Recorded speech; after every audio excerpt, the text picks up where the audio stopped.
இந்த இருக்கா இவ்வளவும் பஃப்புக்கு நீங்கள் வந்து மேலே கொஞ்சம் பஃப்பு கீழே கொஞ்சம் பஃப் வச்சு பண்ணியிருக்கேன். இப்போ அதே மாதிரி நம்ம இது எந்த அளவுக்கு விட்டுருந்தோமோ 2.5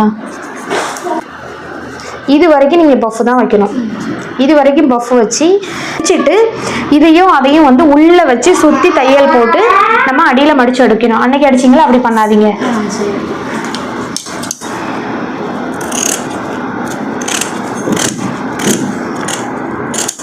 இது வந்து அந்த அளவு வந்து நம்மளுக்கு எந்த அளவுக்கு பஃப் வேணும் அப்படிங்கிறதுக்கு தான். எதக்கா எப்போதுமே பஃப்ல வந்து மேலே இந்த சைடு கொடுத்தோம்னா கீழே இந்த சைடு ஆப்போசிட் சைடாக கொடுக்கணும். இப்படி கொடுத்து இந்த அளவுக்கு கொண்டு வந்து சுற்றி நம்ம தையல் போட்டு அடியில் மடிச்சு அடிக்கணும். சம்சா பார்டர் இதுவும் மாற்றி மாற்றி வச்சா தானே நல்லாயிருக்கும். ஏன்னா உங்களுக்கு பேக்கில் சம்சா ரோப்பெல்லாம் வராது.